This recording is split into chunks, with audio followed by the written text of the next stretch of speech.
Hey kids, it's story time. Today we're going to be reading Flying High with the Wright Brothers by Mary Maden.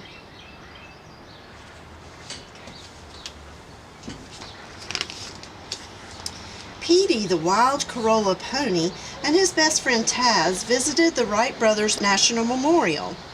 Petey was excited. It was his first trip to the memorial. "Right here," said Taz, waving his furry paw. "On this very spot is where history was made." Petey stood very quiet and still. He knew something very, very important happened on this same spot a long time ago. There was only one problem. Petey didn't know exactly what that important thing was. "Taz," asked Petey, "who were the Wright brothers and what did they do?" "What?" cried Taz. "You've never heard of the Wright brothers and the story of the first flight?" "No," admitted Petey. "That's okay. Old Taz knows the whole true story," Taz bragged. "Yep, my great, Taz mumbled as he counted on his fingers.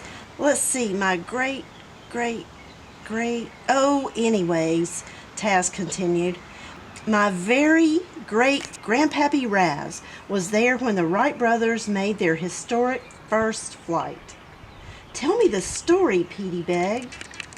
"Once upon a time," Taz began, "there were two brothers named Wilbur and Orville Wright. They lived in Dayton, Ohio. The brothers owned a bicycle shop there. Even as boys, they loved to figure out how things worked. One day, their father gave them a toy helicopter that could fly. From then on, the Wright brothers were interested in flying.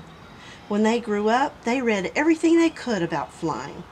"Do you know what they decided to do?" Taz asked.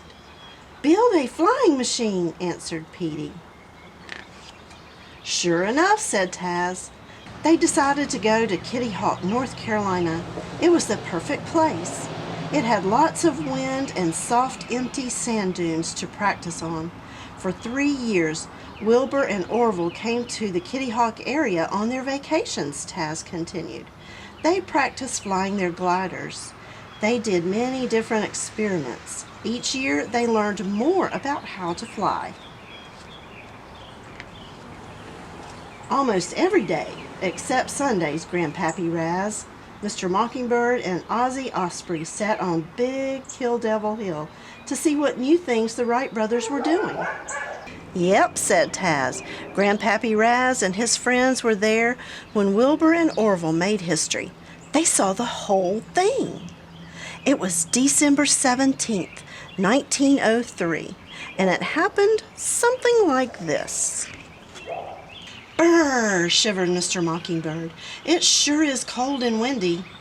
"Those Wright fellows wanted wind and they sure got it," laughed Ozzie. "I hope Orville can control the flyer," worried Raz. "That wind must be over 20 miles an hour." "Those boys never give up," said Mr. Mockingbird. "I still say the Wrights are wrong," stated Ozzie. "People can't fly." "Their gliders worked just fine," Raz reminded Ozzie. "Sure, they could fly gliders," argued Ozzie, "but a flying machine with an engine? No way." "Look!" cried Mr. Mockingbird. "Here come the men from the life-saving station to help. It must be time to start."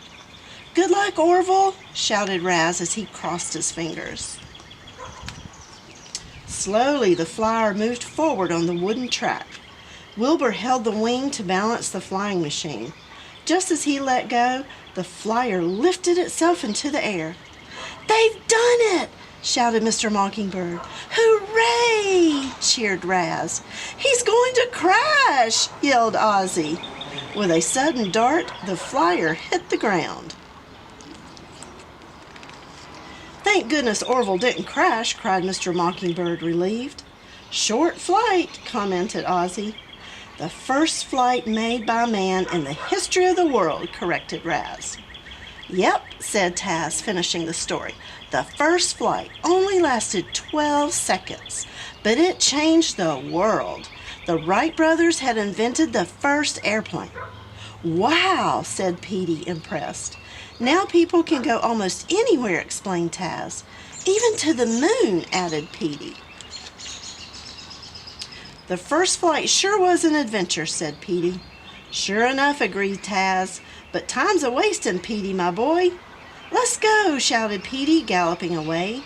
Side by side, their eyes shining with excitement, Petey and Taz start out on their next big adventure.